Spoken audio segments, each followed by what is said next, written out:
EMPSC कट्टा चॅनलचे latest video सर्वात आधी पाहण्यासाठी चॅनलला सबस्क्राइब करा आणि हा बेल आयकॉन दाबायला विसरू नका। नमस्कार, मी एक सचिन गोळी, स्पर्धाग्राम आणि यूट्यूबच्या EMPSC कट्टा या चॅनलमध्ये तुम्हा सर्वांचं स्वागत आहे। आपण पुन्हा एकदा त्याच ताकदीचा आणि स्पर्धा परीक्षेमध्ये ज्याच्यावरती सर्वात जास्त प्रश्न विचारले जातात असे लॉर्ड कर्झन आणि लॉर्ड कर्झन यांच्या कालावधीमध्ये जी काही महत्त्वाची आणि अगदी विवादित घोषणा झालेली होती ती म्हणजे अगदी बंगालची फाळणी। तर ह्या बंगालच्या फाळणी आणि लॉर्ड कर्झन यांच्यावरती आपण या यूट्यूबमध्ये पाहतोय। परंतु सर्वप्रथम सर्वांनी एक पवित्र काम करायचं की अशाच प्रकारचे दर्जेदार व्हिडिओ तुम्हाला मिळवायचे जर असतील किंवा अशाच प्रकारचे दर्जेदार व्हिडिओ तुम्हाला आम्ही देण्याचा प्रयत्न करतोय। सुरुवातच करायची की लाईक, कमेंट आणि तुमच्या मित्रांना फायदा व्हावा याच्यासाठी हे या व्हिडिओची लिंक हे तुमच्या मित्रांमध्ये तुम्ही शेअर करत चला। आणि जोपर्यंत तुमच्या कमेंट्स माझ्यापर्यंत पोहोचत नाहीत तोपर्यंत तुम्हाला अशा दर्जेदार व्हिडिओची एक सिरीज आपण EMPSC कट्टा या यूट्यूब चॅनलवरती अपलोड करतोय आणि ही रेग्युलर अपलोड करतोय किंवा रेग्युलर इन्फॉर्मेशन दर्जेदार इन्फॉर्मेशन देण्याचा आपण पुरेपूर प्रयत्न करतोय। तर शेवटपर्यंत व्हिडिओ बघा, अतिशय महत्त्वाचे। आणि एकही प्रश्न लॉर्ड कर्झनवरती जर आला तर एक चॅलेंज आहे स्पर्धा परीक्षा स्पर्धाग्राम असेल किंवा एक मार्गदर्शक या नात्याने माझं की लॉर्ड कर्झनवरती एक जरी प्रश्न याच्या बाहेरचा आला तर येणारच नाही हे एक आश्वासन आहे। आणि अशाच प्रकारचे व्हिडिओ आपण आपल्या कोर्समध्ये अपलोड केलेले आहेत। तर मग बघूया, स्वागत आहे तुम्हा सर्वांचं लॉर्ड कर्झन आणि बंगालची फाळणी की जी सर्वात जास्त विवादित होता निर्णय। ठीक आहे,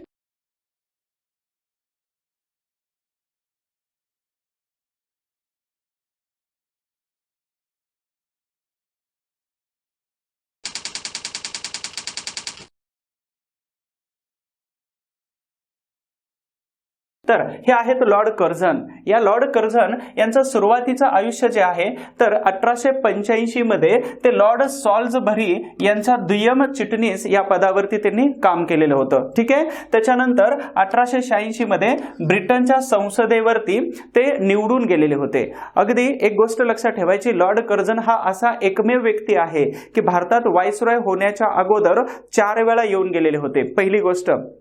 दुसरी गोष्ट, आतापर्यंत जेवढे झालेले गव्हर्नर जनरल, व्हाईसरॉय किंवा गव्हर्नर आहेत तर यांच्यापैकी सर्वात जास्त तुलनात्मक दृष्ट्या भारताबद्दल जर सर्वात जास्त माहिती जर कोणाला असेल तर तो एकमेव व्यक्ती आहेत हे लॉर्ड कर्झन। ठीक आहे, सगळ्यात चांगल्या गोष्टी केलेल्या होत्या। फक्त 16 ऑक्टोबर 1905 ची बंगालची जर फाळणी, द पार्टिशन ऑफ बंगाल जर केलं नसतं तर भारतातील दृष्टा आणि दुष्टा अशा प्रकारामध्ये जे डिवायडेशन केलं जातं, चांगला आणि वाईट याच्यामध्ये जे विभाजन केलं जातं किंवा यांना जे शब्द लावले जातात तर याच्यामध्ये चांगला या कॅटेगरीमध्ये लॉर्ड कर्झन यांचं गणना झाली असती। म्हणूनच आपण लॉर्ड कर्झन बद्दल आपण डिटेल्स मध्ये पाहणार आहोत। व्हिडिओ शेवटपर्यंत बघा, लाईक करा आणि कमेंट करायला विसरू नका। तर 1891 ते 1892 तो भारताचा उपसचिव या पदावरती काम करत होता। वर्ष लक्षात ठेवा, 1885 ला लॉर्ड सॉल्सबरीचा दुय्यम चिटणीस होता। 1886 ला ब्रिटनच्या संसदेवरती निवडून गेलेला होता।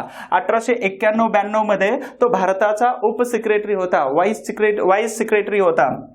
त्याच्यानंतर अजून एक विशेष बाब ही आहे की हा रेफरन्स खूप कमी पुस्तकामध्ये आपल्याला पाहायला मिळतो की ऑक्सफर्ड युनिव्हर्सिटीमध्ये लॉर्ड कर्झन आणि भारताचे मवाळवादी नेते फिरोज शाह मेहता की ज्यांच्यावरती एक प्रश्न विचारलेला होता। तर फिरोज शाह मेहता आणि हे लॉर्ड कर्झन हे दोघेच्या दोघे कुठं तर ऑक्सफर्ड विद्यापीठामध्ये एकमेकांचे क्लासमेट होते, ते तिथं शिकत होते। फिरोज शाह मेहता हे 20व्या वर्षी MA झालेले व्यक्ती होते आणि मवाळवादी व्यक्तीमध्ये यांची तुलना केली जाते। अतिशय महत्त्वाची माहिती आहे, हे लक्षात ठेवा। भारतात येण्याच्या पूर्वी इंग्लंडचा परराष्ट्र सचिव म्हणून लॉर्ड कर्झन यांनी अतिशय महत्त्वाची भूमिका बजावलेली होती। म्हणूनच म्हटलं जातं काय तर जेव्हा भारतामध्ये 1899 या वर्षी भारताचा व्हाईसरॉय म्हणून नियुक्ती केली तर त्याच्यापूर्वी तो 4 महत्त्वाच्या पदावरती काम करत होता। ठीक आहे, आणि महत्त्वाच्या 4 वेळा भारतात येऊन गेलेला होता, हेही विसरायचं नाही। लॉर्ड कर्झन शिकतोय आपण।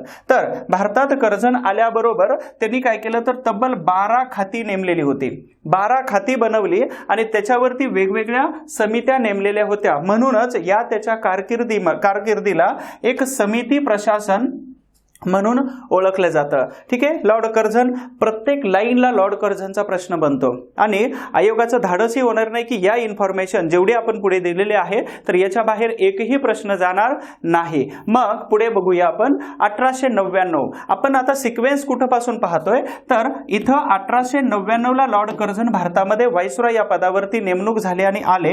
तत्पासून 1905 आपल्या पदाचा राजीनामा देऊपर्यंत 1899, 1901, 1899, 1901, 2, 3, 4 आणि 5 अशा पद्धतीने आपण काय करतो तर सगळ्या घटना अनुक्रमे शिकतोय. लक्षात राहण्यासाठी अतिशय सोपं आहे आणि कुठे कुठे प्रश्न आलेला आहे तर ते सुद्धा आपण इथं काय करतोय तर सांगण्याचा प्रयत्न करतोय.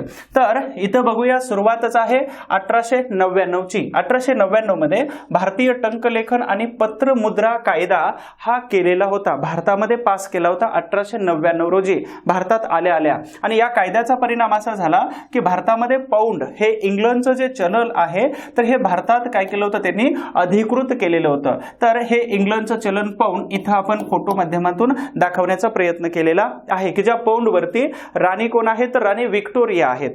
1901 मध्ये या राणीचा मृत्यू झाला होता. तब्बल 1837 पासून 1901 पर्यंत कितीतरी वर्ष राज्य करत होते. 60 वर्षापेक्षा अधिक कालावधीसाठी त्या राज्य करत होत्या. ठीक आहे, आणि 1901 मध्ये मृत्यू होईपर्यंत जोपर्यंत नाणे बनवले जात होते तर तोपर्यंत नाण्यावरती राणी व्हिक्टोरिया यांची मुद्रा प्रिंट केली जात होती. तर हा पाऊंड भारतामध्ये अधिकृत करण्यात आला. त्याच्यानंतर 1899 मध्ये भारतासाठी चांदीच्या ऐवजी त्यांनी सुवर्ण परिणाम जे आहे तर हे लॉर्ड कर्झन यांनी काय केलं होतं भारतामध्ये एक परिमाण म्हणून वापरलेलं होतं. चांदीच्या ऐवजी सोन्याचा वापर केला होता एक परिमाण म्हणून. याच्या अगोदर भारतात कोणी याचा वापर केलेला होता तर लॉर्ड लिटन यांनी भारतामध्ये पहिल्यांदा वापर केलेला होता. यांचा कालावधी 1876 ते 1880. ठीक आहे, मग यांच्या कालावधीमध्ये भारतीय सशस्त्र कायदा असेल किंवा यांच्या कालावधीमध्ये पहिला दिल्ली दरबार असेल किंवा वर्नॅक्युलर प्रेस ऍक्ट असेल तर असे अनेक सशस्त्र कायदा असेल बंदीचा, तर असे अनेक ऍक्टिव्हिटीज ह्या लॉर्ड कर्झन यांच्या कालावधीमध्ये लिटन यांच्या कालावधीमध्ये झालेल्या होत्या. आणि इथं कर्झनच्या अगोदर जर कोणी चांदीच्या ऐवजी परिमाण म्हणून सुवर्ण सोन्याचा वापर केला असेल तर ते आहेत लिटन. ठीक आहे, अतिशय महत्वाची इन्फॉर्मेशन या 2 स्लाइड याच्यामध्ये सांगितलेले आहे. आणि अतिशय महत्वाची सूचना, लाईक करा, कमेंट करा आणि शेअर करा. कमेंट करायला विसरू नका. जोपर्यंत तुम्ही चांगल्या अगदी शाबासकीच्या हात नाही देतो तर चांगले व्हिडिओ बनवण्यासाठी एक नवीन ताकद मिळत जाते. त्याच्याबरोबरच ही महत्वाची आणि छोटीशी एक सूचना आहे. काय आहे तर या स्पर्धाग्राम ऍप्लिकेशन मध्ये आपल्या राज्यसेवा पूर्व आणि मुख्य, कंबाईन पूर्व आणि मुख्य, त्याचबरोबर group C pre and mains, त्याचबरोबर डिपार्टमेंट PSI असेल, वन सेवा, कृषी सेवा आणि इतर सर्वच सरळ सेवा स्पर्धा परीक्षांच्या बॅचेस या स्पर्धाग्राम ऍप्लिकेशनमध्ये आहेत. आता लॉन्च झालेले आहेत सध्या. आणि राहिलेले जेवढे दिवस आहेत ह्या जेवढ्या दिवस राहिलेले आहेत तर तेवढ्या दिवसामध्ये ॲव्हरेज 15 प्रश्न विचारतात. तर 15च्या 15 प्रश्न कव्हर करण्याची ताकद या स्पर्धाग्राममध्ये जेवढे व्हिडिओ टाकलेले आहेत तर त्या व्हिडिओमध्ये आहे. ठीक आहे, संशोधक या नात्याने अनेक पुस्तकांचा अभ्यास करून जेवढ्या जिथपर्यंत आयोगाच्या हात पोहोचतात तिथपर्यंत पोहोचण्याचा प्रयत्न करून सगळी इन्फॉर्मेशन ह्या बॅचेसमध्ये जे व्हिडिओ टाकलेले आहे तर या व्हिडिओमध्ये आपण अपलोड केलेले आहे, इन्फॉर्मेशन टाकलेले आहे. तर तिथं तुम्हाला पैकीच्या पैकी मार्क मिळवण्यासाठी स्पर्धाग्राम आणि त्यामध्ये असणारे व्हिडिओज हे तुम्हाला अतिशय ताकदीने मदत करणार आहेत. ठीक आहे, फक्त काय करायचे तुम्हाला तर ह्या बॅचेसमध्ये एकदा जाऊन तुम्हाला व्हिजिट करायचे आहे आणि त्याच्यामध्ये तुम्हाला जर काही शंका असेल तर हे नंबर आहेत. ठीक आहे, सचिन गुळीक हा माझा नंबर आहे आणि ऑफिसचा टेक्निकलसाठी हा नंबर आहे किंवा इन्क्वायरीसाठी तुम्ही दोन्ही नंबरवरती संपर्क करू शकता. चलो आपल्या टॉपिकवरती परत जाऊया. आणि एक अतिशय महत्त्वाचे एक वाक्य आहे. कोणतं वाक्य आहे की कदाचित आपल्या आईवडिलांना अधिकारी नाही होता आलं परंतु आईवडिलांना अधिकारी होण्याची संधी मात्र तुम्ही देऊ शकता. आणि ही संधी देण्यासाठी तुम्हाला काय करावं लागेल तर ध्येय, चिकाटी, प्रामाणिकपणा आणि अतिशय ताकदीने तुम्हाला अभ्यास करावा लागेल. ह्या सगळ्या गोष्टी तुम्हाला काय करतील तर तुमच्या आईवडिलांना अधिकारी होण्याचा अगदी मान सन्मान मिळवून देऊ शकतात. आणि म्हणूनच तुम्हाला काय करायचं आहे तर अभ्यास करायचा. अभ्यासाची योग्य दिशा आणि दशा हे तुम्हाला ठरवायचे आणि स्पर्धाग्रामचे सगळे सगळेच मार्गदर्शक, स्पर्धाग्राम आणि आमची टीम हे तुम्हाला सदैव तुमच्यासोबत मार्गदर्शन करत राहील. त्याच्यानंतर आपण लॉर्ड कर्झन यांच्यावरती परत शिफ्ट होतोय. 1899 ते 1900 मध्ये महाराष्ट्र आणि गुजरात ह्या दोन राज्यामध्ये सलग होतं. आलं लक्षात? आता महाराष्ट्र गुजरात म्हटलं जातं, त्यावेळी फक्त बॉम्बे प्रेसिडेन्सी म्हटलं जातं. ठीक आहे, मॅप जरी महाराष्ट्राचा दिला असला तरी याच्या सोबत जोडला जातो कोणता, तर गुजरात जोडला जातो. आणि ह्या गुजरातमध्ये काय केलं होतं, तर इन्फ्लुएन्झा आणि मलेरिया यांची साथ आलेली होती आणि त्या साथीच्या दरम्यान दुष्काळ नव्हता, परंतु अशा प्रकारचा दुष्काळ येऊ नये. कशा प्रकारचा, तर 1896-97 मध्ये जो दुष्काळ आला होता बॉम्बे प्रांतामध्ये आणि दुष्काळाबरोबरच प्लेगची साथ आली होती, तर तसा दुष्काळ आणि नुकसान होऊ नये याच्यासाठी लॉर्ड कर्झन यांनी 1900 मध्ये दुष्काळ निवारणासाठी अगोदरच पूर्व दुरुस्त्या किंवा पूर्व काहीतरी आपण सूचना किंवा पूर्व काहीतरी काम करण्यात यावं याच्यासाठी त्यांनी काय केलं होतं, तर सर अँथनी मॅकडोनाल्ड किंवा सर एंथनी मॅकडोनाल्ड यांच्या अध्यक्षतेखाली दुष्काळ आयोगाची नेमणूक केलेली होती. मग जोड्या लावायला अनेक वेळा प्रश्न विचारलेला आहे. ठीक आहे, वर्ष लक्षात ठेवा. 1900 मध्ये लॉर्ड कर्झन यांनी दुष्काळ निवारणासाठी मॅकडोनाल्ड यांच्या अध्यक्षतेखाली दुष्काळ निवारणाचा एक आयोग नेमला होता. त्याला फॅमिन कमिशन किंवा दुष्काळ आयोग असं म्हटलं जातं. त्याच्यानंतर पुढे सरकतो हा वर्ष 1900 मध्ये कलकत्ता महापालिका विधेयक त्यांनी पास केलेलं होतं. स्थानिक स्वराज्य संस्था जी कन्सेप्ट आहे, ही स्थानिक स्वराज्य संस्था याची स्थापना लॉर्ड रिपन यांनी 1882 मध्ये केली होती. तर स्थानिक स्वराज्य संस्था या कन्सेप्टवरती नियंत्रण ठेवण्यासाठी लॉर्ड कर्झन यांनी कलकत्ता महापालिका विधेयक पास केलेलं होतं आणि स्थानिक स्वराज्य संस्थेवरती नियंत्रण ठेवण्याचं काम हे कर्झननी केलेलं होतं. त्याचबरोबर 1901 मध्ये जम्मू आणि पंजाबचा काही भाग मिळून त्यांनी एका नवीन प्रांताची नेमणूक केलेली होती. नवीन प्रांत बनवलेला होता ज्याचं नाव आहे वायव्य सरहद्द प्रांत, ज्याला आज पाकिस्तान या नावाने ओळखतो आपण. ठीक आहे, वायव्य सरहद्द प्रांत हे कशासाठीचं, तर परकीय आक्रमण रोखण्यासाठी त्याचबरोबर रशिया असेल, तिबेट असेल आणि चीन असेल, तर यांच्या बरोबरचं जे युद्धाचे प्रसंग उद्भवतील किंवा जी काही तशी परिस्थिती तयार होणार आहे, तर याला फेस करण्यासाठी, याला आपल्या संघर्षाचे एक भक्कम भिंत उभा करावी याच्यासाठी त्यांनी वायव्य सरहद्द प्रांताची निर्मिती केलेली होती. पंजाब आणि काश्मीर भागाचा काही भाग या बाजूला जोडलेला होता आणि नवीन प्रांत बनवलेला होता. 1901 मध्ये रॉयल नेव्हीची स्थापना केलेली होती. हीच ती रॉयल नेव्ही आहे जो ब्रिटनचा फ्लॅग या रॉयल नेव्हीवरती फडकवतो. त्याच्यानंतर 1901 मध्ये शेतकऱ्यांची पिळवणूक थांबवण्यासाठी तुम्ही वाचता काय, तर 1901 मध्ये Punjab and land alienation act एवढंच वाचता. परंतु कशासाठी, तर शेतकऱ्यांची पिळवणूक थांबवण्यासाठी Punjab and land alienation act pass केलेला होता. कशासाठी, तर शेतकऱ्यांची, जमीनदार असेल, सावकार असेल किंवा मोठे पुढारी लोक असतील, तर जहागीरदार असतील, यांच्यापासून शेतकऱ्यांची पिळवणूक थांबवण्यासाठी त्यांनी काय केलं होतं, तर हा ऍक्ट पास केलेला होता. लॉर्ड कर्झन यांच्या कालावधीमध्ये सर्वात जास्त कायदे आणि चांगली कामं झाली होती, फक्त बंगालची फाळणी सोडली तर. त्यानंतर पुढे आपण सरकतोय. त्यावेळी 1901 साली झेलम कालव्याची निर्मिती केलेली होती. ठीक आहे, झेलम ही नदी आहे आणि ह्या झेलम नदीवरती एक कालवा बनवलेला होता. हा लॉर्ड कर्झनच्या काळातील महत्वाची उपलब्धी म्हणता येतं. 1901 मध्ये कृषी आणि सिंचन आयोगाची नेमणूक केलेली होती. शेतीविषयक कर्झनचे विचार जे होते हे आधुनिक होते आणि प्रगतिशील विचार होते. मग याच्यामध्ये 1901 ला कृषी आणि सिंचन आयोगाची नेमणूक केली. 1901 मध्ये परत बंगालमध्ये त्यांनी शेती विकासाला आणि शेतीला प्रोत्साहन देण्यासाठी बंगालमध्ये त्यांनी काय केलं होतं, तर पुसा या ठिकाणी, पुसा हे एका गावाचं, शहराचं नाव आहे जे इथं स्थित आहे, तर पुसा या ठिकाणी कृषी संशोधन संस्थेची स्थापना केलेली होती. ही 1901 ची कृषी संशोधन संस्था आहे. लक्षात ठेवायचं, हे कुठं स्थित आहे, तर पुसा या ठिकाणी स्थित आहे कृषी संशोधन संस्था. आणि याचाच परिणाम काय झालेला होता, तर याचा परिणाम इथं नागपूर, कानपूर आणि पुणे या ठिकाणी कृषी महाविद्यालयांची सुरुवात झालेली होती. कोणाच्या अंतर्गत, पुसाच्या अंतर्गत. परंतु हेच पुसा काही कालावधीनंतर दिल्ली या ठिकाणी शिफ्ट झालं होतं आणि याचं नाव आहे Indian ICAR. Indian council of agriculture research या नावाने आज ICAR नावाने ओळखलं जातं. त्याचबरोबर इन्स्पेक्टर जनरल ऑफ इरिगेशन या पदाची नेमणूक केलेली होती. कधी 1901 मध्ये जेव्हा इथं कृषी आणि सिंचन आयोगाची नेमणूक केली त्याच दरम्यान इन्स्पेक्टर जनरल ऑफ इरिगेशन म्हणजे कृषी आणि सिंचन किंवा सिंचन आयोगावरील महत्वाचा एक निरीक्षक पदाची नेमणूक लॉर्ड कर्झन यांनी केलेली होती. ठीक आहे, हे पुसाची इमारत आहे. आज ही याच अवस्थेमध्ये आजही ती उभा आहे तिथे.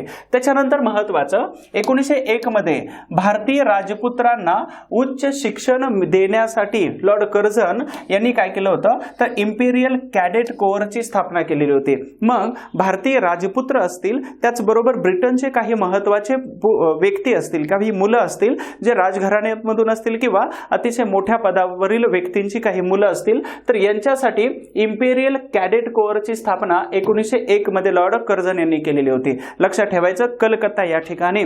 त्याच्यानंतर 23 जानेवारी 1901 मध्ये जेव्हा महाराणी इंग्लंडची महाराणी व्हिक्टोरिया यांचं निधन झालेलं होतं तर त्याच्या पुढे काही दिवसांनी म्हणजे 1921 मध्ये कलकत्ता या ठिकाणी महाराणी व्हिक्टोरिया यांच्या स्मरणार्थ कलकत्ता या ठिकाणी व्हिक्टोरिया हॉलची बांधकाम किंवा व्हिक्टोरिया हॉल हा बांधलेला होता. लक्षात ठेवायचं 1901 मध्ये राणी व्हिक्टोरिया या आहेत राणी व्हिक्टोरिया यांचं निधन झाल्यानंतर काही वर्षानंतर 1921 मध्ये कलकत्ता या ठिकाणी व्हिक्टोरिया हॉल हा त्यांच्या आठवणीसाठी बांधण्यात आलेला होता. त्याच्यानंतर पुढे महत्वाचं 1901 मध्ये सिमला या ठिकाणी एक शिक्षण परिषद भरलेली होती. लक्षात ठेवा सिमला या ठिकाणी एक शिक्षण परिषद भरली. त्याच्यामध्ये डायरेक्टर जनरल ऑफ एज्युकेशन या पदाची नेमणूक केली. उच्च पद शैक्षणिक सुधारणांसाठी सुरू केलेलं होतं. कोणतं पद आहे तर डायरेक्टर जनरल ऑफ एज्युकेशन हे उच्च शिक्षणासाठी तयार केलं होतं. परंतु सरकारच्या हस्तक्षेपामुळे या एज्युकेशन बोर्डमध्ये खूपच असंतोष पसरलेला होता. कधीचा आहे 1901 चा आहे. त्याच्यानंतर इथं हस्तक्षेप वाढला, असंतोष निर्माण झाला आणि मग 1902 मध्ये लॉर्ड कर्झन यांनी कोणता स्टँड घेतला होता तर सर थॉमस रॅले यांच्या अध्यक्षतेखाली, या व्यक्तीचं नाव लक्षात ठेवा अनेक वेळा परीक्षेला विचारलेलं आहे, तर यांच्या अध्यक्षतेखाली युनिव्हर्सिटी कमिशन नेमण्यात आलेलं होतं. कधी 1902 या वर्षी. आणि या आयोगाने युनिव्हर्सिटी कमिशनने काय केलं थॉमस रॅले यांच्या अध्यक्षतेखालील तर 1904 च्या पूर्वी काही शिफारशी सांगितलेल्या होत्या आणि त्याच शिफारशीला अनुसरून भारतीय विद्यापीठ आयोग, त्यालाच काय म्हणतो आपण UGC म्हणतो, जे भारतातील विद्यापीठ आणि भारतातील महत्त्वाचे कॉलेजेस यांच्यावरती नियंत्रण आणि त्यांना फंडिंगचं काम करतं हे UGC. मग UGCचा लॉंग फॉर्म काय होतं तर युनिव्हर्सिटी ग्रँड कमिशन. ठीक आहे, हे UGCची स्थापना 1904 मध्ये केलेली होती आणि याच UGCच्या स्थापनेनंतर भारतामध्ये 1857 रोजी जी 3 विद्यापीठ स्थापन झालेली होती आणि त्याचबरोबर अनेक विद्यापीठ जी स्थापन झालेली होती. मग कोणकोणते असतील तर बॉम्बे, मद्रास, कलकत्ता, इलाहाबाद, कानपूर किंवा लाहोर हे महत्वाचे काही विद्यापीठांची नावं आहेत. याच्या व्यतिरिक्त खूप सारी विद्यापीठ आहेत. तर हे सगळेच्या सगळे विद्यापीठ ह्या UGCच्या अंतर्गत आली. ठीक आहे, लक्षात ठेवायचं ही विद्यापीठाची स्थापना फक्त आपल्याला एवढीच कळते की थॉमस रॅले, परंतु याची सुरुवात 1901 च्या सिमला परिषद, त्याच्यानंतर इथं डायरेक्टर जनरल ऑफ एज्युकेशन हे जे आहेत या पदापासून थॉमस रॅले आणि त्याच्यानंतर UGC इथपर्यंतचा हा प्रवास लॉर्ड कर्झन यांच्या कालावधीमध्ये झालेला होता. त्याच्यानंतर लॉर्ड कर्झन यांनी अतिशय महत्त्वाचं 1902 मध्ये सर अँड्रू फ्रेजर यांच्या अध्यक्षतेखाली पोलीस खात्यामध्ये खूप सारा भ्रष्टाचार आणि सुधारणाची गरज होती आणि ते लक्षात घेऊन लॉर्ड कर्झन यांनी अँड्रू फ्रेजर यांच्या अध्यक्षतेखाली काय केलं होतं पोलीस खात्याची एक समिती बनवलेली होती. ठीक आहे, आता त्याच समितीच्या शिफारशीनुसार क्रिमिनल इन्व्हेस्टिगेशन ब्युरो, त्यालाच आपण म्हणू CIB. Okay, CIB. तर ह्या CIB ची क्रिमिनल इन्व्हेस्टिगेशन ब्युरो CIB ची सुरुवात याच वेळी झालेली होती. त्याचबरोबर अजून कोणती सुधारणा झालेली होती की पोलिसांना प्रशिक्षण देण्याची योजना सुद्धा ह्या अँड्रू फ्रेजर या कमिशनने सांगितली होती आणि पोलीस प्रशिक्षण केंद्रांची उभारणी झालेली होती. परंतु 1905 मध्ये पोलीस खात्याची पुनर्रचना करण्यात आली आणि ही पुनर्रचना लॉर्ड कर्झन यांनीच केलेली होती. कोणाच्या शिफारशीनुसार तर सर अँड्रू फ्रेजर यांच्या शिफारशीनुसार, हे सुद्धा याच्यामध्ये लक्षात ठेवायचं. इथं प्रश्न विचारतात पोलीस सुधारणासाठी कोणता आयोग, कोणाच्या अध्यक्षतेखाली आयोग नेमलेला होता. त्याच्यानंतर पुढे महत्वाचं 1902 झालं. 1903 कडे आपण शिफ्ट होतोय. 1903 या वर्षी लॉर्ड कर्झन यांनी काय केलं होतं, 1901 मध्ये राणी व्हिक्टोरिया जे आहेत यांचं निधन झालेलं होतं. निधनानंतर त्यांचे जे वारसदार होते, कोण होते, तर ते वारसदार होते एडवर्ड सातवा. आणि ह्या एडवर्ड सातवा यांना काय केलं होतं, भारताचा सम्राट हे घोषित केलेलं होतं, किंवा भारताचा सम्राट ही पदवी दिलेली होती. मग या पदवीसाठी काय केलं होतं, तर भारतामध्ये दिल्ली दरबार भरवलेला होता. कोणी, लॉर्ड कर्झन यांनी दिल्ली दरबार भरवला. हे दिल्ली दरबाराचं काही संग्रहित छायाचित्र आहे, जे 1903 दिल्ली दरबार इथं प्रेझेंट होतो. ठीक आहे, तर हा फोटो तुम्हाला खूप काही सांगून जातो की दिल्ली दरबाराच्या वेळी कसा लवाजमा असेल आणि कशा प्रकारचा साजधाज असू शकतो. एडवर्ड सातवा यांना भारताचा सम्राट घोषित करण्यासाठी अशा प्रकारचा दिल्ली दरबार भरवण्यात आला होता. एकूण दिल्ली दरबार किती भरलेले होते, तर टोटल 3 भरलेले होते. नंबर 1 1877, नंबर 2 1903 आणि नंबर 3 1911, अशा प्रकारचे 3 दिल्ली दरबार आहेत. आणि आपण पाहतोय 1903 दिल्ली दरबार. ठीक आहे, त्यानंतर पुढे महत्वाचं 1903 मध्ये सर अँड्रू फ्रेजर यांनी काय केलं होतं, तर बंगालची फाळणीची योजना तयार केलेली होती. हे अँड्रू फ्रेजर कोण होते हो, की ज्यांनी पोलीस सुधारणांसाठी यांच्या अध्यक्षतेखाली जी समिती बनवलेली होती आणि ज्यांनी पोलीस दलाची पुनर्रचना यांच्या आधारावरती केली होती, शिफारशीवरती, हेच होते सर अँड्रू फ्रेजर. यांनीच बंगालच्या फाळणीची योजना कोणाला सांगितली, लॉर्ड कर्झन यांना सांगितलेली होती. त्याच्या पुढे 1904 मध्ये शेतकऱ्यांना बघा व्याजाने कर्ज मिळावे याच्यासाठी पहिला सहकारी पतपेढी कायदा बनवण्यात आला होता. 1904 वर्ष आहे, लक्षात ठेवायचं. पतपेढी कायदा किंवा पतसंस्था कायदा असंही म्हटलं जातं. मग भारतामध्ये आज ज्या पतसंस्था काम करतात, तर याचं श्रेय लॉर्ड कर्झन यांना दिलं जातं, की भारतामध्ये शेतकऱ्यांना अगदी इथं व्याजाने कर्ज देण्याची सोय ही लॉर्ड कर्झन यांनीच भारतातील शेतकऱ्यांना उपलब्ध करून दिली होती. आणि म्हणूनच यावरती प्रश्न विचारला जातो. त्याचबरोबर इथंही प्रश्न विचारला जातो. अशा काही फॅक्ट्स आहेत या पुस्तकामध्ये मिळत नाहीत, परंतु आपण आपल्या ऍप्लिकेशनमध्ये जे व्हिडिओ आपण अपलोड केलेले आहेत, जे कोर्समध्ये व्हिडिओ आहेत, तर त्यामध्ये संपूर्ण माहिती डिटेल्समध्ये टाकलेली की जिथून आयोगाचे प्रश्न सरळ सरळ येऊ शकतात. ठीक आहे, चलो लाईक्स करताय, कमेंट्स करताय. त्यानंतर पुढे 1904 मध्ये प्राचीन स्मारक संरक्षण कायदा हा लॉर्ड कर्झन यांनी पास केलेला होता. कशासाठी पास केला होता हा, तर पुरातन वस्तू आणि त्या वस्तूंचं जतन करण्यासाठी हा 1904 मध्ये प्राचीन स्मारक कायदा. या कायद्याचा परिणाम काय झाला होता माहितीये का, तर प्रत्येक प्रांतामध्ये एक संग्रहालय उभा राहिलेलं होतं. ओके, हे लॉर्ड कर्झनची देण आहे. आणि प्रत्येक प्रांतामध्ये म्हणजेच आज प्रत्येक राज्यामध्ये एक राज्याचं संग्रहालय आहे. मग मुंबई महाराष्ट्राचं संग्रहालय कुठे आहे, तर विटी स्टेशनवरती राणी व्हिक्टोरिया टर्मिनस, म्हणजेच त्याला आपण दुसऱ्या नावाने ओळखलं जातं CSTM. ठीक आहे, छत्रपती शिवाजी टर्मिनस मुंबई. तर यावरती राणी व्हिक्टोरिया नावाने एक म्युझियम आहे जे महाराष्ट्र सरकारचं आहे. त्याच्यानंतर याचाच परिणाम काय झालेला होता, कोणता, तर प्राचीन स्मारक संरक्षण कायदा. पुरातन काळातील वस्तू, स्मारके, भग्नावशेष यांना संरक्षित करण्यासाठी लॉर्ड कर्झननी 1904 मध्ये काढलेला कायदा होता. पण या कायद्याचा परिणाम असा झाला की कर्झनने सांचीचा स्तूप हा कोणी बांधला होता, सम्राट अशोकाने बांधले होते. 2 स्तूप बांधले होते, एक सांचीचा स्तूप आणि दुसरा भरहुतचा स्तूप. ठीक आहे, आणि हा सांचीचा स्तूप, त्यानंतर अजिंठा आणि वेरूळ इथे असणाऱ्या ज्या लेण्या आहेत, तर ह्या लेण्या दुरुस्त करण्यासाठी लॉर्ड कर्झन यांनी खर्च मंजूर केलेला होता. मी अगोदर सांगितले की याच्या बाहेर एकही प्रश्न जाणार नाही. एवढी इन्फॉर्मेशन सर्च करून एवढी इन्फॉर्मेशन इथं देण्याचा मी प्रयत्न करतोय तुम्हाला.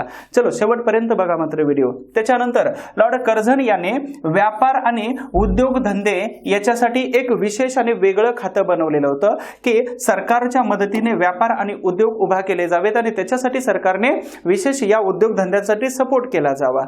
त्याच्यासाठी महत्त्वाचं उल्लेखनीय काम आहे. त्यानंतर लॉर्ड कर्झनच्या कालावधीमध्ये DSP आणि DYSP यांची थेट नेमणूक होत होत्या. लक्षात ठेवायचं, या पदांच्या नेमणुका कोणी केल्या. मग एक सिंपल आहे, तुमच्यासाठीचा एक होमवर्क असा देतो की उपजिल्हाधिकारी, ओके, उपजिल्हाधिकारी हे पद कोणी तयार केलेलं होतं. ठीक आहे, या पदाची निर्मिती कोणी केलेली होती. परंतु कलेक्टर जो आहे जिल्हाधिकारी, तर या पदाची नेमणूक मात्र वॉरन हेस्टिंग्ज यांनी केली होती 1772 मध्ये. लक्षात ठेवा, कलेक्ट करण्यासाठी, टॅक्स कलेक्ट करण्यासाठी. दुसरं, लॉर्ड कर्झन यांनी कार्यालयीन गुप्तता कायदा, हा कार्यालयीन गुप्तता कायदा कशासाठी होता, त्यालाच इंग्रजीमध्ये ऑफिशियल सिक्रेट ऍक्ट म्हटलं जातं. कशासाठी आणला होता हा कायदा, तर हा वर्तमानपत्रांच्या स्वायत्ततेवरती निर्बंध आणायचे होते.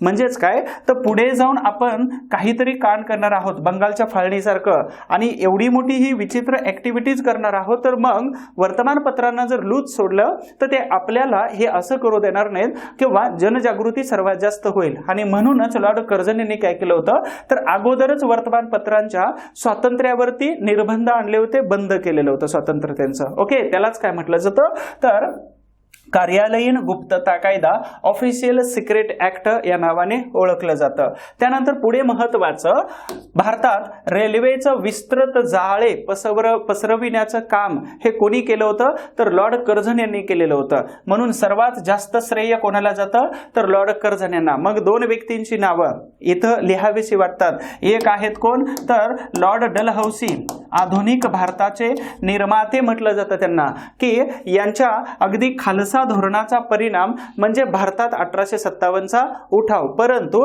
यांनीच काय केलं होतं, तर एप्रिल 1853 मध्ये भारतात रेल्वेची सुरुवात केली होती.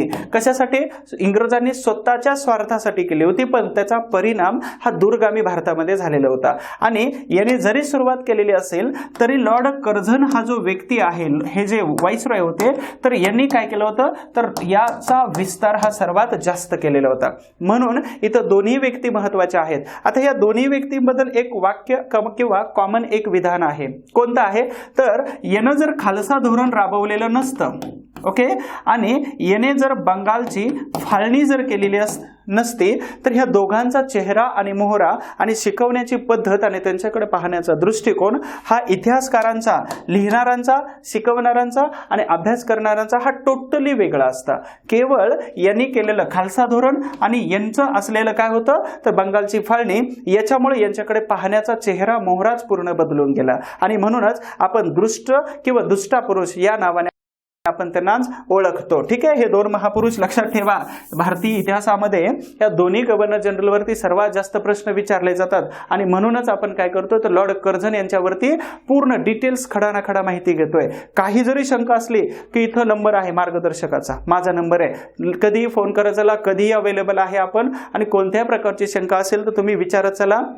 इतिहासामध्ये तुम्हाला 15च्या 15 मार्क पाडून देण्याची हमी मात्र आपली असेल. आम्ही 2 पावलं चालायला तयार आहोत, तुम्ही मात्र 4 पावलं सोबत चालायचे. म्हणजेच काय होतं, तर 15च्या 15 मार्क तुम्हाला पडणारच पडणार. आणि इतिहासामध्ये असणारी जी भीती आहे, ही भीती अशीच निघून जाते की ज्याची तुम्हाला कल्पनाही लागणार नाही. ठीक आहे, फक्त काय करायचं, शेवटपर्यंत व्हिडिओ बघायचा आहे. भारतात रेल्वेचं विस्तृत जाळं कोणाच्या कालावधीमध्ये श्रेय कोणाला दिलं जातं, लॉर्ड कर्झन यांना दिलं जातं. त्याच्यानंतर कर्झन यांनी भारतात रेल्वेची चौकशी करण्यासाठी आणि पसरवण्यासाठी त्यांनी सर रॉबर्टसन यांची नेमणूक केलेली होती. एक चौकशी समिती नेमली होती की रेल्वे का पसरत नाही, रेल्वेतून आपल्याला सर्वात जास्त रेव्हेन्यू का मिळत नाही आणि रेल्वे हा फायदेशीर का ठरत नाही. आणि हे चौकशी करण्यासाठी त्यांनी काय केलं होतं, तर या ब्रिटनमधून सर रॉबर्टसन यांना बोलवलेलं होतं आणि मग त्यांच्या अध्यक्षतेखाली चौकशी समिती नेमलेली होती. लक्षात ठेवा, शेवटपर्यंत व्हिडिओ बघा. त्याच्यानंतर महत्वाचं, लॉर्ड कर्झन आणि टाटा जे आहेत हे यांचं खूप चांगलं जमत होतं. आणि टाटाबद्दल लॉर्ड कर्झन असं सांगतात, शेवटी आपण वाक्य घेणार आहोत, की भारतातील एकही व्यक्ती टाटासारखं काम करत नाही, म्हणजे प्रगतिशील काम करत नाही किंवा कोणी करू शकत नाही. आणि त्याच दरम्यान लॉर्ड कर्झन यांनी भारतामध्ये टाटा इन्स्टिट्यूट ऑफ सायन्स हे बेंगलोरमध्ये संस्था स्थापन केलेली होती. लक्षात ठेवा, हे बेंगलोरचे आहे टाटा इन्स्टिट्यूट ऑफ सायन्स, त्यालाच आज इंडियन इन्स्टिट्यूट ऑफ सायन्स या नावानेही ओळखलं जातं. परंतु इथं फक्त लक्षात ठेवा टाटा इन्स्टिट्यूट ऑफ सायन्स, आणि याची स्थापना, याची निर्मिती कोणी केली होती, लॉर्ड कर्झन यांनी. कोणाच्या नावाने, टाटाच्या नावाने केली. इंग्रज लोक वेडी होते का भारतीय लोकांच्या नावाने करायला, परंतु भारतीय लोकांनी त्यांच्यासाठी विशेष काहीतरी योगदान दिले केलेलं होतं, बरोबर. आणि त्याचबरोबर हे इंग्रजी लोकांबरोबर एक संगनमत करून त्यांच्याकडून भारतीय लोकांच्या सुधारणांसाठी काहीतरी पदरात पाडून घेत होते. आणि म्हणूनच इथं कर्झननी काय केलं होतं, टाटा इन्स्टिट्यूट ऑफ सायन्स ही बेंगलोरमध्ये उभा केलेली महत्वाची संस्था होती, जी विज्ञानाधारित संशोधन करणारी त्यावेळची टॉपची भारतातील संस्था होती. ठीक आहे. आणि संशोधन करण्यासाठी ही संस्था काय केली होती, स्थापन झालेली होती. आणि त्याला लॉर्ड कर्झन यांनी प्रचंड देणगी सुद्धा दिलेली होती, हे विसरायचं नाही. इथं लक्षात ठेवायचं, टाटा इन्स्टिट्यूट ऑफ सायन्स कुठे आहे, बेंगलोरमध्ये. कोणाच्या नावाने, कोणी सुरू केली होती, कर्झन यांनी सुरू केली होती. त्याच दरम्यान एक थोडंसं वेगळं आहे. काय आहे तर कर्झनची कारकीर्द आपल्या दुष्कृत्यामुळे खूपच गाजलेली होती. आता दुष्कृत्य कोणकोणते आहेत तर भारतामध्ये फक्त बंगालची फाळणी असेल किंवा प्रशासकीय कारण सांगून वेगवेगळं काहीतरी ऍक्टिव्हिटीज करणे किंवा भारतीय लोकांना भ्रमित करणे. आणि त्याच्यामुळेच हे मदनलाल धिंगरा नावाचे जे क्रांतिकारक आहेत तर यांनी काय केलं होतं तर कर्झन वायली यांना मारण्याचा प्रयत्न केला होता आणि मारलेलं सुद्धा होतं. हा वेगळा एक छोटासा कन्सेप्ट इथं आपण घेतोय. कारण का तर भारतामध्ये कर्झननी जे दुष्कृत्य केलेलं होतं तर याचा परिणाम हा कुठेपर्यंत जातो तर इंग्लंड पर्यंत जातो. ठीक आहे. म्हणून आपण इथं मदनलाल धिंगरा यांना विशेष आपण इथं एक गौरव करतो की ज्यांनी ब्रिटिशांना मारलेलं होतं किंवा तिथल्या अधिकाऱ्याला मारलेलं होतं. त्याच्यानंतर पुढे लॉर्ड कर्झन यांच्या कालावधीमध्ये झालेली अतिशय विवादित गोष्ट जर कोणती असेल तर ती आहे बंगालची फाळणी, द पार्टिशन ऑफ बंगाल म्हटलं जातं. ठीक आहे. आता इथं मॅपच्या माध्यमातून आपण बघूया की इथं एक रेड कलर दिलेला आहे आणि त्याचबरोबर इथं ग्रीन आहे. आता हा ग्रीन म्हणजे कोणता आहे तर मुस्लिम बहुल एरिया. ठीक आहे. आणि रेड म्हणजे कोणता आहे तर हिंदू बहुल एरिया.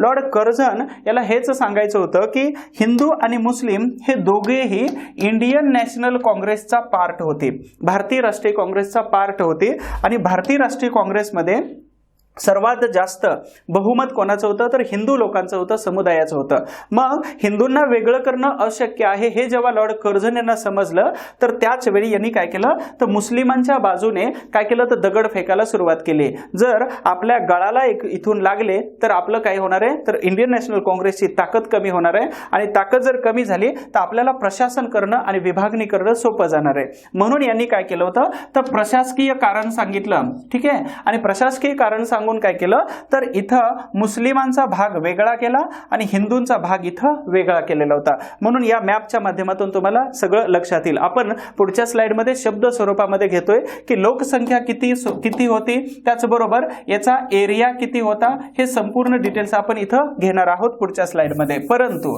ही बंगालच्या फाळणीची आयडिया आणि कुरापत सूचना केली कुणी हे पण आपण सुरुवातीला बघूया.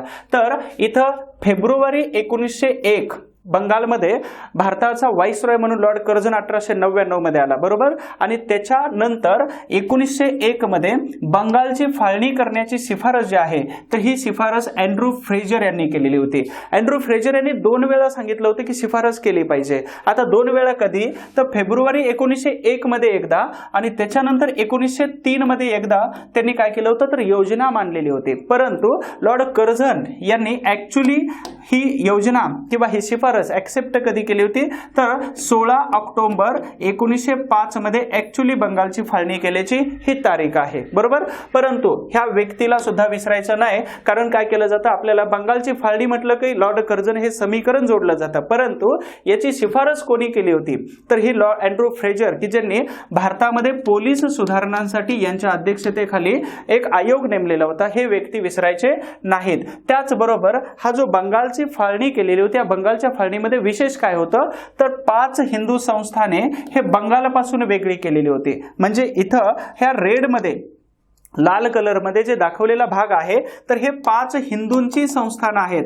म्हणजे हिंदूंचा प्रदेश वेगळा केला आणि मुस्लिमांचा प्रदेश वेगळा केलेला होता. ठीक आहे, लक्षात ठेवायचं. आता हा जो फोटो दाखवलेला आहे तर हा फोटो कशाचा आहे बंगालची फाळणी झाल्यानंतर लोकांनी आपलं पुनर्वसन करून घेत होते. म्हणजेच इकडं शिफ्ट होत होते एका बाजूने तिकडं. म्हणजेच काय होतं तर इथं हिंदू मुस्लिम जर असतील तर हे मुस्लिम समुदाय इकडं मुस्लिम बहुल प्रदेशामध्ये शिफ्ट होत होता आणि इथं असणारे राहणारे हिंदू जे आहेत तर हे हिंदू अगदी हिंदू प्रदेशामध्ये शिफ्ट होत होते. अशा पद्धतीने हा फाईल फोटो इथं दाखवण्याचा प्रयत्न केलेला आहे. आणि सर्वात विवादित निर्णय कोणता असेल लॉर्ड कर्झनचा, तर प्रशासकीय कारण आणि हे नौटंकी करून त्यांनी बंगालची फाळणी भारतीय हिंदू आणि मुस्लिम यांना फोडण्यासाठी लादलेलं हे एक मोठं जोखड होतं. मग बघूया याच्यामध्ये कशा प्रकारे विभाजन केलेलं होतं. तर पूर्व बंगाल आणि आसाम म्हणजेच कोणता, तर पूर्वेकडचा जो भाग आहे, पूर्वेकडचा भाग म्हणजे हा ग्रीन वाला जो भाग आहे तर त्याला पूर्व बंगाल म्हणू. की याच्यामध्ये बंगाल, पूर्वेकडील बंगाल आणि आसामचा प्रांत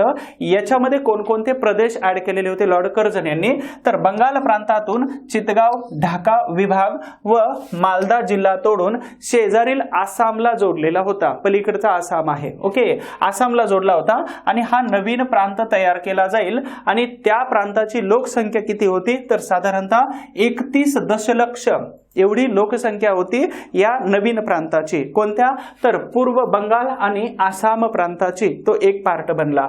आणि त्याच्यानंतर दुसरा जो पार्ट बनलेला होता तो उर्वरित बंगाल, म्हणजेच हा जो रेड एरिया आहे तर हा रेड एरिया. आणि त्याचबरोबर इथं जो जांभळ्या कलर मध्ये दाखवलेला आहे तर तो आहे ओडिशा, ओके.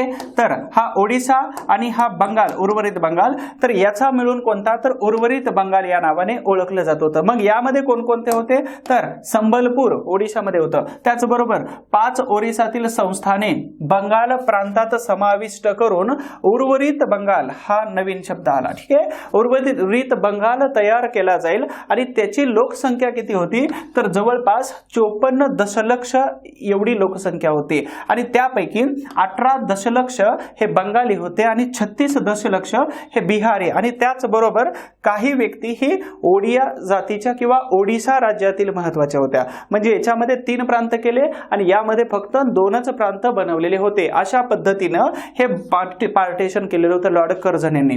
केवळ एकच उद्देश होता. कोणता उद्देश होता, तर उद्देश एकच होता, तो म्हणजे प्रशासकीय कारण. आणि हे कारण दाखवलं. हे लॉर्ड कर्झन याची नौटंकी जरी असली तर याच्यामध्ये उद्देश एकच होता की इंडियन नॅशनल काँग्रेस, भारतीय राष्ट्रीय काँग्रेसची ताकद कमी करणे. म्हणून लॉर्ड कर्झन यांनी भारतीय राष्ट्रीय काँग्रेसवरती अनेक टीका टिप्पणी आणि त्याला खाली खेचण्यासाठी अनेक वक्तव्य केलेले आहेत की जे आपण पुढे पाहणार आहोत. ठीक आहे, त्यानंतर पुढे इथं काय बघतोय बघा, बंगाल प्रांतामध्ये मुस्लिम बहुसंख्य होते. बंगाल प्रांत जो ग्रीन मध्ये होता, ठीक आहे. आणि खुद्द बंगाल प्रांतामध्ये हिंदूंची संख्या मात्र सर्वात जास्त होती. मग याच्यामध्ये 4 कोटी आणि बंगाली हिंदूंची संख्या जवळपास 1,80,00,000 इतकी होती. ओके, त्यानंतर पुढे लॉर्ड कर्झनने एका थेअरीचा वापर केलेला होता, जी थेअरी इंग्लंडमध्ये वापरली जात होती. कोणती होती, तर ब्रिटनमधील अँटी कॉर्न लॉ लीग या संघटनेच्या धर्तीवरती लोकमत जागृत करण्याचं काम केलं होतं. आता लोकमत जागृत करणे म्हणजेच काय आहे, तर हे प्रशासकीय कारणाकडे लोकांना शिफ्ट करणे, ना की इंडियन नॅशनल काँग्रेसमध्ये हिंदू आणि मुस्लिम यांना वेगळं करण्यासाठी केलेला हा कट होता. याच्यापासून लोकांना डायव्हर्ट करायचं आणि कुठं आणायचं आहे, तर प्रशासकीय सोयीसाठी आम्ही काय केलेले आहे, तर बंगालची फाळणी केलेली आहे. यालाच म्हणतात अँटी कॉर्न लॉ लीग. आणि हा कायदा ब्रिटनमध्ये त्यावेळी सर्वात जास्त चांगल्या पद्धतीनं चालत होता. लोकांची मन शिफ्ट करणे याच्यासाठी लॉर्ड कर्झन यांनी चांगला प्रयत्न केलेला होता. या कायद्याला लक्षात ठेवा. आयोग कोणत्याही लेवलवरती जाऊन प्रश्न विचारू शकतं. यानंतर पुढे महत्वाचं, जेव्हा बंगालची फाळणी चालू होती तर त्याच दरम्यान 2 चळवळी सुरू झालेल्या होत्या. यामध्ये कोणत्या होत्या, तर वंगभंग आंदोलन आणि स्वदेशी चळवळ. आणि ह्या स्वदेशी चळवळ आणि वंगभंग आंदोलनामुळे बंगाल प्रांतामध्ये आणि त्याचबरोबर संपूर्ण भारतामध्ये ब्रिटिशांच्या विरोधामध्ये एक राष्ट्रवादाची भावना जागी होऊन इंग्रजांना विरोध करण्यासाठीची एक ताकद उभा राहत होती. या ताकदीमध्ये 2 चळवळी महत्वाची भूमिका बजावत होत्या. त्यामध्ये एक आहे वंगभंग चळवळ आणि दुसरी आहे लोकमान्य टिळक यांची स्वदेशी चळवळ. मग बघूया याच्यामध्ये कशा पद्धतीने चळवळी काम करत होत्या आणि कोणकोणत्या व्यक्ती नेतृत्व करत होत्या. पहिल्यांदा वंगभंग चळवळ, त्यालाच काय म्हणू आपण, तर अँटी पार्टिशन मुवमेंट, त्यालाच वंगभंग चळवळ हा बंगालमधील प्रचलित शब्द आहे. यामध्ये नेतृत्व कोण करत होते? सुरेंद्रनाथ बॅनर्जी आणि कृष्णकुमार मित्रा, के मित्रा म्हटलं जातं त्यांना. तर या मवाळ नेत्यांनी सुरुवातीला वंगभंग चळवळीचं नेतृत्व केलेलं होतं, परंतु ह्या मवाळ नेत्यांचं काहीच परिणाम होत नाही. असं झाल्यानंतर पुढे काय झालं होतं, तर या चळवळीचं नेतृत्व हे जहालवादी आणि क्रांतिकारकांच्या हातामध्ये गेलेलं होतं. म्हणजे जशास तसं उत्तर देण्याची प्रोसेस इथं सुरू झालेली होती. मग याला इंग्रजांनी काय केलं होतं, उत्तर देताना तोडा आणि राज्य करा, तोडा फोडा आणि राज्य करा, अशा प्रकारची एक नवीन कन्सेप्ट इंग्रजांनी ह्या क्रांतिकारकांच्या प्रत्युत्तर एक सुरू केलेली मोहीम होती. त्याच्यानंतर स्वदेशी चळवळ. स्वदेशी चळवळीमध्ये ज्या 4 गोष्टी आहेत किंवा चतुसूत्रीचा पुरस्कार केलेला होता लोकमान्य टिळक यांनी. ओके, आणि या स्वदेशी चळवळीच्या दरम्यान लोकमान्य टिळक यांनी जी चतुसूत्री चळवळ आणलेली होती किंवा जी चतुसूत्री लागू केलेली होती, याचा परिणाम असा झाला की लोकमान्य टिळक हे अखिल भारतीय स्तरावरील नेते म्हणून इथं ओळखू लागले आणि एक जहालवादी, प्रखर जहालवादी नेते म्हणून लोकमान्य टिळकांची ओळख ही स्वदेशी चळवळीच्या दरम्यान झालेली होती. संपूर्ण भारतातील क्रांतिकारक असतील आणि जहालवादी नेते असतील तर लोकमान्य टिळकांच्या पाठीमागं एक सपोर्ट सिस्टम म्हणून काम करत होते. आणि त्याच दरम्यान इथं भारतातील कोणत्याही परदेशी आणलेल्या वस्तू असेल, शिक्षण असेल, अधिकारी असेल तर यावरती काय करत होते, तर हे बहिष्कार टाकत होते. ठीक आहे, चतुसूत्रीचा तो एक प्रकार होता. मग स्वदेशी असेल किंवा बहिष्कार असेल, त्यामध्ये स्वदेशी चळवळ ही भारतीय राष्ट्रवादाच्या दिशेने टाकण्यात आलेलं हे पहिलं पाऊल होतं. म्हणजे तिथं राष्ट्रवादाची भावना, राष्ट्रवाद म्हणजेच काय,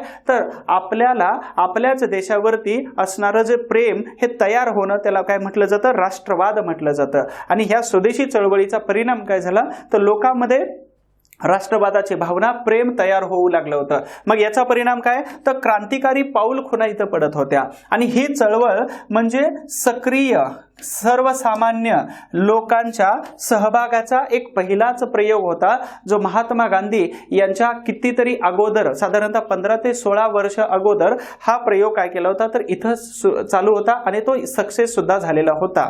ठीक आहे, तर हे आहे स्वदेशी चळवळ आणि वंगभंग आंदोलन आणि यामध्ये असणारे महत्वाचे काही नेते.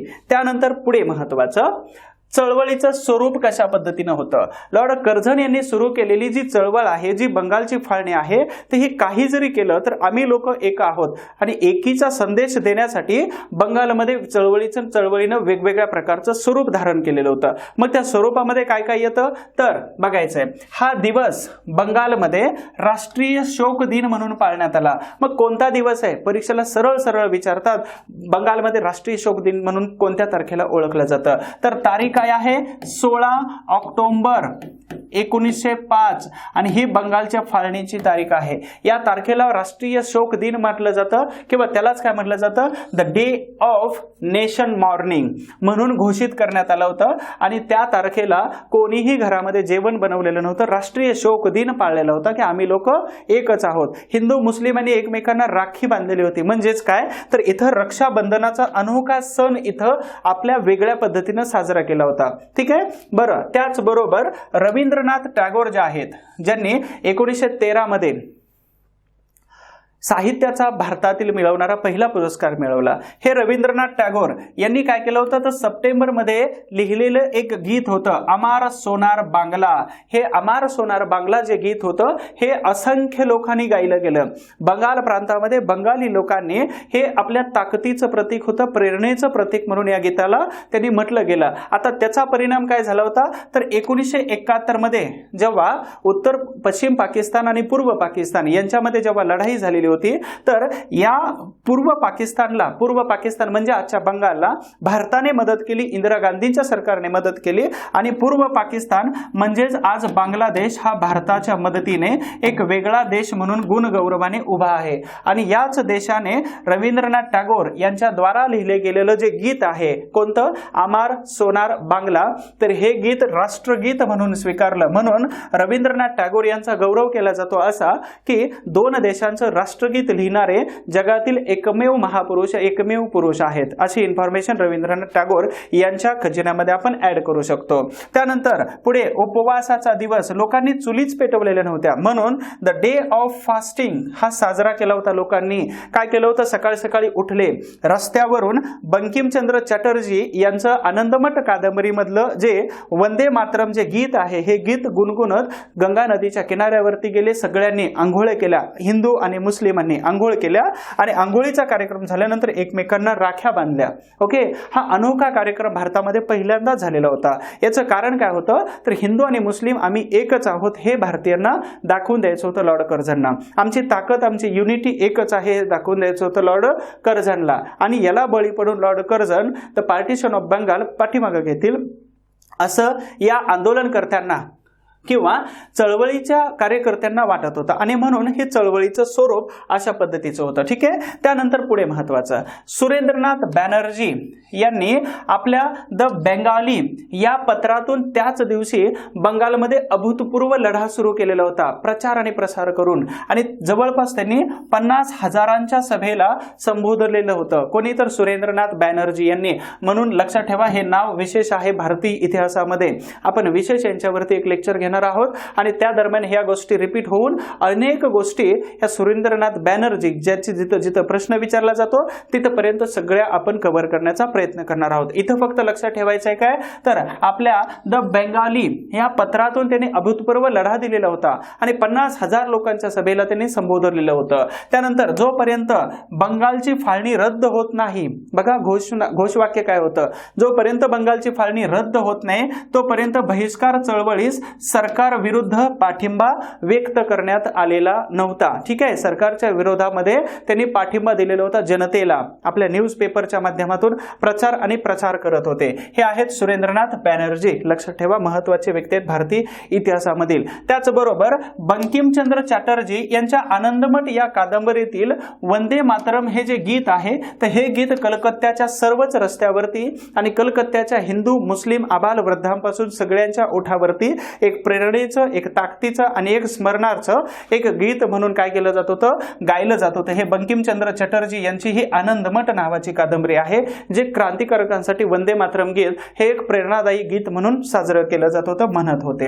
त्यानंतर पुढे महत्वाचं, 2 बंगालमधील बंगाली लोकांच्या ऐक्याचे प्रतीक म्हणून फेडरेशन हॉल या भव्य इमारतीची स्थापना कलकत्त्यामध्ये करण्यात आली होती. ठीक आहे. हे लक्षात ठेवा. 2 बंगाल म्हणजेच कोणते आहेत तर एक पूर्वेकडील बंगाल आहे आणि दुसरा जो आहे तो अगदी पश्चिमेकडील बंगाल. या दोन्ही बंगालमधील लोकांनी फेडरेशन हॉल या भव्य इमारतीच्या आठवणीसाठी इमारत बांधलेली होती.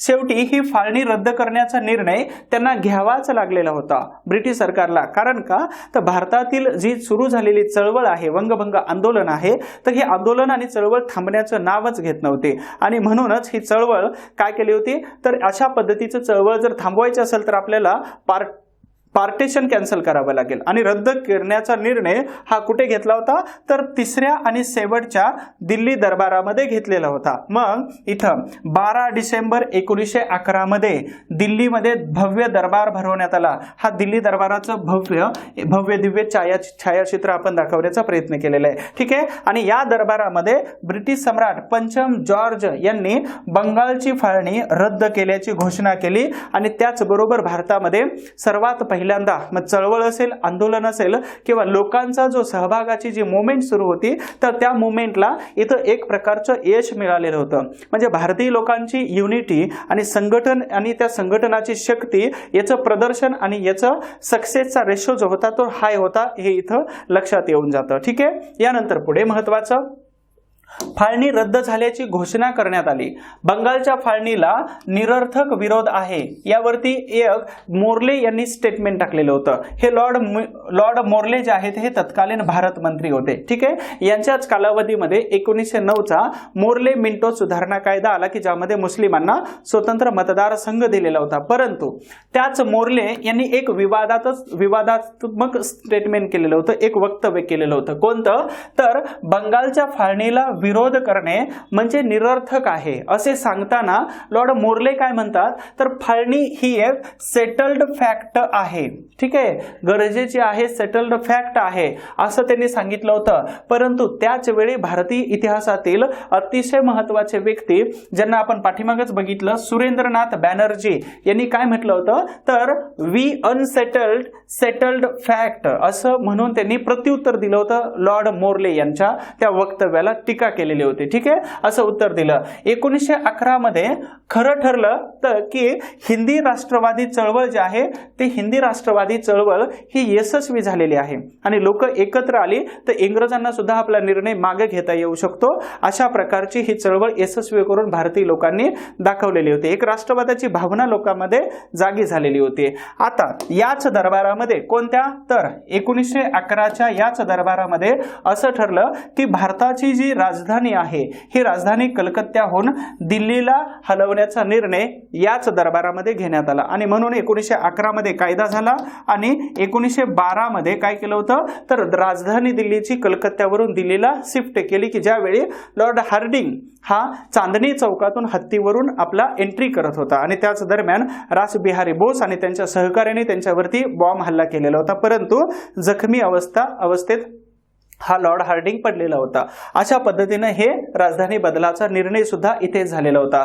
लॉर्ड कर्झन याच्याबद्दलचं काही महत्वाचे वाक्य किंवा महत्वाचे सेंटेन्स आहे की लॉर्ड कर्झन हा साम्राज्यवादी व स्वसमूह श्रेष्ठत्वाचा या सिद्धांताचा कट्टर पुरस्कर्ता होता. याला बाकी काही माहित नव्हतं, फक्त एवढंच माहित होतं की इंग्रज हे सर्वश्रेष्ठ आहेत आणि इंग्रजांना भारतावरती राज्य करण्याचा जो संदेश किंवा जो उपदेश आहे तो ईश्वरी उपदेश आहे. या मताचे होते कोण, तर हे लॉर्ड कर्झन होते. ओके, परंतु भारतीय लोकांनी आपल्या एकात्मतेच्या ताकदीपुढे लॉर्ड कर्झनला सुद्धा हरवलेलं होतं. ते कसं, तर ही बंगालची फाळणी रद्द केलेली होती. मग आपण या वक्तव्यावरती प्रश्न आयोगाने नेहमी विचारलेला आहे आणि अजूनही विचारण्याची धाडस करू शकतं. मग कोणकोणते आहेत, तर लॉर्ड कर्झन बद्दलची महत्वाची व्यक्ती लेक्चर 7 पर्यंत बघा, अतिशय महत्वाची आणि याच्या बाहेर इन्फॉर्मेशन आणि प्रश्न हा जाणारच नाही. ठीक आहे, आणि जिथं जिथं शंका वाटते तिथं तुम्हाला मार्गदर्शक आहेत, स्पर्धाग्रामची टीम आहे आणि इतिहासाच्या बद्दलचं तुम्ही मला कधीही कोणत्याही क्षणी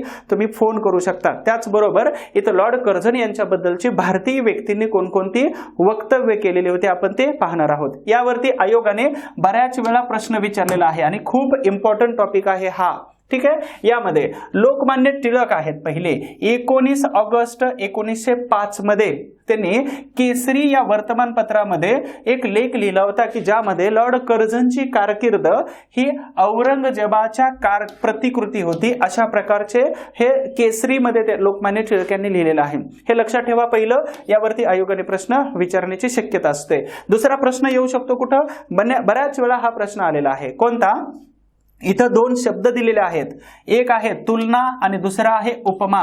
दोन्ही शब्द लक्षात ठेवा, बऱ्याच वेळा कन्फ्युजन होता आणि हा प्रश्न तुम्ही चुकून येता. तर इथं लोकमान्य टिळकांनी लॉर्ड कर्झनची तुलना औरंगजेबाबरोबर केलेली होती. ठीक आहे, औरंगजेबाशी तुलना केली होती, परंतु नामदार गोखले जे आहेत ह्या गोखले यांनी औरंगजेबाची उपमा हे कर्झनला दिलेली होती. ओके, तर हे तुलना करणे आणि उपमा देणे ह्या दोन्ही गोष्टी वेगवेगळ्या आहेत आणि दोन्ही उपमा आणि तुलना करणारे व्यक्ती सुद्धा वेगवेगळे आहेत. परंतु दुसरे महत्वाचे व्यक्ती आहेत कोण, कृष्णाजी प्रभाकर खाडीलकर यांनी लिहिलेल्या कीचकवध या नाटकामध्ये कीचकाची तुलना कर्झन बरोबर केलेली होती. तर हे व्यक्ती आहेत कृष्णाजी प्रभाकर खाडीलकर. या व्यक्तीचं नाव लक्षात ठेवा. म्हणून इथं लोकमान्य टिळक, नामदार गोपालकृष्ण गोखले आणि कृष्णाजी प्रभाकर खाडीलकर या तिन्ही महत्वाच्या व्यक्तींनी लॉर्ड कर्झनची अशा शब्दामध्ये टीका, तुलना आणि उपमा केलेली होती. ठीक आहे, त्याचबरोबर अतिशय महत्वाचं, ब्रिटिश प्रशासनासोबत झालेल्या अनेक वेळा मतभेद होत होते. कोणाबरोबर, तर एक 1896-1890च्या दशकानंतर लष्करी हे पद एक वेगळ्या व्यक्तीकडे सोपवलेलं होतं आणि म्हणूनच इथं म्हटलं जातं की लष्कर प्रमुख कोण होता, तर लॉर्ड किचनेर होता. ओके, आणि इथं प्रशासकीय प्रमुख कोण होता, तर लॉर्ड कर्झन होता. याच्याकडे आपल्याकडे लष्करी ताकद असून सुद्धा हा यूज करू शकत नव्हता लॉर्ड कर्झन. आणि त्याचबरोबर भारत मंत्री जे आहेत हे भारत मंत्री कोणाला पाठिंबा देत होते तर लॉर्ड किचनेर यांना पाठिंबा देत होते, ना की लॉर्ड कर्झन यांना.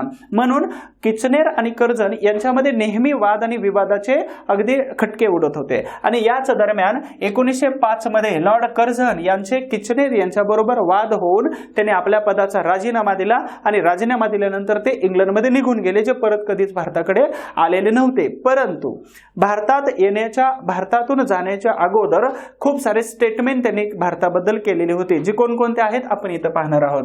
भारतातील कर्झनचा कार्यकाळ जो आहे तर कर्झनच्या कार्यकाळाला कर्झनशाही म्हणून ओळखलं जातं. ठीक आहे. त्याचबरोबर 1908 मध्ये भारतातून निघून गेल्यानंतर यांनी सांगितलं यांची नियुक्ती ज्या विद्यापीठामध्ये एक विद्यार्थी म्हणून शिकलेले होते तर त्याच विद्यापीठामध्ये एक चान्सलर म्हणून लॉर्ड कर्झन यांची नियुक्ती केलेली होती. लॉर्ड कर्झन यांनाच बंगालचा सिंह म्हणून स्वतःचाच गौरव करत होता, हे सुद्धा इथं लक्षात ठेवायचं. त्याचबरोबर लॉर्ड कर्झन यांनी भारतातील राष्ट्रीय काँग्रेस असेल किंवा भारतातील महत्त्वाच्या संस्था आणि व्यक्ती असतील तर यांच्याबद्दल केलेली काही प्रसिद्ध वक्तव्य आहेत की ज्यावरती आयोगाकडून नेहमी प्रश्न विचारला जाण्याची शक्यता येते. मग लॉर्ड कर्झनची वक्तव्य कोणकोणते आहेत तर व्हाईसरॉय पदाचा राजीनामा दिल्यानंतर लॉर्ड कर्झन म्हणतात की कलकत्त्याचा महापौर होण्यास मला आवडेल. हे कोण म्हणतात? लॉर्ड कर्झन सांगतात. ठीक आहे. त्यानंतर पुढे महत्वाचं, गोखलेंच्या तोडीचा कौन्सिल सभा वक्ता माझ्या माहितीत अजून तरी कोणी आलेला नाही. जेव्हा गोपाळकृष्ण गोखले अर्थसंकल्पावरती जेव्हा भाषण करत होते तर ते अर्थसंकल्पाचं भाषण एकदम प्रचंड ताकदीनं गाजलं जात होतं.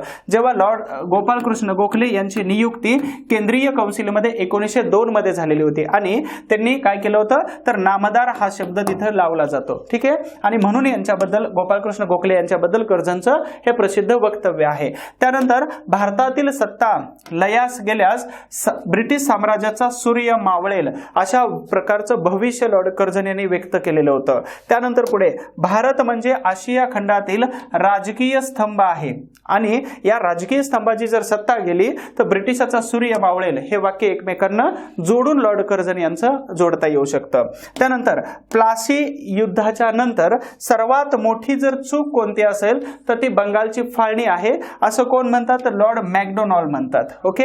हे मॅकडोनाल्ड यांनी लॉर्ड कर्झन यांच्यावरती केलेली टीका होती. लॉर्ड कर्झन यांची मतं कोणकोणती आहेत अजून तर काँग्रेस बद्दल केलेलं मत. ओके. तर काँग्रेस ही मृत्यूची अंतिम घटका मोजत आहे आणि माझी सर्वात मोठी इच्छा आहे. कोणती इच्छा आहे की काँग्रेसच्या शांतीपूर्ण मृत्यूस मी त्याला मदत करावी. हे भारतीय राष्ट्रीय काँग्रेस बरोबर केलेलं वक्तव्य. काँग्रेस आपल्या विनाशाकडे पडत झडत जात आहे आणि ते मृत्यूसन्न अवस्थेकडे जात असताना मी तिला मदत करावी. हे दोन्ही वाक्य लॉर्ड कर्झनचे आहेत.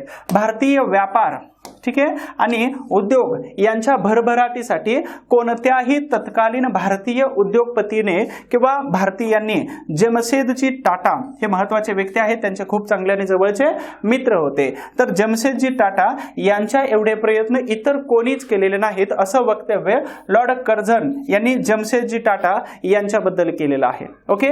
अशा पद्धतीनं महत्वाचे स्टेटमेंट्स आहेत. तर हे महत्वाचे स्टेटमेंट लॉर्ड कर्झन यांच्या तोंडून निघालेले आहेत की जे एमपीएससी आयोगाकडून विचारण्याची शक्यता आहे. लॉर्ड कर्झन शेवटची दोन वाक्य काय बोलतात तर हिंदुस्थानातील लोक राज्यकारभार करण्यास सक्षम नसून इंग्रजांनी हिंदुस्थानचे राज्य करावे. बघा हे वाक्य कसं आहे, इंग्रजांनी हिंदुस्थानचे राज्य करावे हा ईश्वरी संकेत आहे, देवाची देण आहे किंवा ईश्वराचा संदेश आहे आणि हिंदी लोकांना राजकीय सवलती देणे म्हणजे ईश्वराचा अपमान आहे अशा प्रकारचं वक्तव्य लॉर्ड कर्झन करतात. सत्ता प्रशासन टिकवून ठेवायचं होतं म्हणून काहीही बडबड केली जात होती लॉर्ड कर्झन यांच्याकडून. परंतु आता परीक्षेला विचारण्याची शक्यता असू शकते. जेव्हा भारत आणि इतर प्रदेशात ब्रिटिशांची सत्ता संपेल तेव्हा ब्रिटन तिसऱ्या दर्जाचे राष्ट्र असेल असं भवितव्य हे लॉर्ड कर्झन यांनी त्यावेळी भविष्य वर्तवलेलं होतं. कदाचित ते आज हे सत्याकडे निघून जातं. अशाच पद्धतीनं लॉर्ड कर्झन यांच्याबद्दलची संपूर्ण इत्थंभूत माहिती आपण या लेक्चरमध्ये घेतलेली आहे. व्हिडिओ शेवटपर्यंत बघालच अशी अपेक्षा आहे. आणि महत्त्वाचं, कोणत्याही प्रकारची शंका असेल या ॲप्लिकेशनमध्ये तुम्हाला सर्वच्या सर्व याच दर्जाचे व्हिडिओ तुम्हाला बघायला मिळतील. त्याचबरोबर तुम्हाला जर कोणत्याही ठिकाणी जर शंका येत असेल इतिहासाच्या बाबतीमध्ये तर 24 तास हा नंबर उपलब्ध आहे. त्याचबरोबर स्पर्धाग्राम ऑफिसचा हे नंबर उपलब्ध आहे आणि यावरती तुम्ही दोन्ही नंबरवरती कॉन्टॅक्ट करू शकता. आणि महत्त्वाची सूचना, आपल्या ॲप्लिकेशन स्पर्धाग्राम मध्ये तुम्हाला राज्यसेवा पूर्व मुख्य, कंबाईन पूर्व मुख्य, संयुक्त गट क पूर्व आणि मुख्य, डिपार्टमेंट PSI, वनसेवा, कृषी सेवा आणि इतर अनेक MPSC आयोगाकडून किंवा सरळ सेवा भरतीमध्ये जो इतिहास विचारला जातो तर त्याच्या सगळ्या बॅचेस आपल्या स्पर्धाग्राम ॲप्लिकेशन मध्ये सध्या लॉन्च आहेत. तुम्ही याच्यामध्ये एकदा व्हिजिट करू शकता आणि जिथं जिथं इतिहासाबद्दल शंका येते तिथं विचारू शकता. ठीक आहे. आता महत्त्वाचं, हे काही छोटंसं एक इन्स्पिरेशन आहे. एक change your attitude, change your life. हे कोण सांगतात हो? की ज्याला हात आणि पाय हे दोन्हीही अवयव नाहीत, की ज्याच्यावरती आपण एक स्वप्न बघत असतो त्या 4 अवयवांच्या माध्यमातून. एक ऑस्ट्रेलियाचे मोटिवेशनल स्पीकर आहेत. आपण खूप साऱ्या तक्रारी करतो, काय की माझ्याकडे चप्पल नाही, उन्हामध्ये कसं चालू. परंतु जेव्हा समोर पाय नसलेलाच व्यक्ती येतो त्यावेळी आपली तक्रार कुठेतरी विरून जाते. मग आज हे 150 पेक्षा जास्त देशांमधील लोकांना हे मोटिवेट करतात. ठीक आहे. मग स्पर्धा परीक्षा करत असताना आपला काय चेंज झाला पाहिजे तर ॲटिट्यूड चेंज झाला पाहिजे. ॲटिट्यूड चेंज झाला की ऑटोमॅटिक आपली लाईफ चेंज होऊ शकते. बरोबर. हे कोण म्हणतात हो? निक वुजासिक नावाचे एक मोटिवेशनल स्पीकर म्हणतात. आणि यांनी कोणत्याही प्रकारची जीवनात सुरुवातीपासूनच कोणत्याही प्रकारची तक्रार केलेली नाही. मग MPSC करत असताना आपला ॲटिट्यूड चेंज करा, तक्रार न करता तुमचे लाईफ ऑटोमॅटिक चेंज होईल. अशाच पद्धतीनं आपण इतर महत्त्वाचे व्हिडिओ सुद्धा बनवत असतो. परंतु जोपर्यंत अगदी तुमच्या कमेंट्स आणि लाईक येत नाही तोपर्यंत फुल ताकदीचे व्हिडिओ तुम्हाला अगदी समोर बघायला मिळत जातील. अशाच पद्धतीचं इतिहासाबद्दलची कोणतीही शंका असेल तर तुम्ही डायरेक्ट फोन करू शकता, विचारू शकता आणि स्पर्धाग्राम ॲप्लिकेशनला एकदा व्हिजिट करा. Thank you so much. आपण पाहिलेलं आहे त्याच्यामध्ये लॉर्ड कर्झन, बंगालची फाळणी, त्यांच्याबद्दलची वक्तव्य, त्यांची महत्त्वाची वक्तव्य आणि इतिहास हा जो विषय आहे तर इतिहासामध्ये पैकीच्या पैकी मार्क मिळू शकतात. फक्त काय आहे की त्याच्याकडे पॉझिटिव्ह ॲटिट्यूड तुम्हाला बघण्याची गरज आहे. 15 पैकी 15 मार्क मिळण्याची आणि हा विषय तुम्हाला पैकीच्या पैकी मार्क देण्याची ताकद ठेवतो. फक्त त्याच्याकडे पॉझिटिव्ह ॲटिट्यूडनी बघण्याचा प्रयत्न करा. Thank you so much. Wish all the best.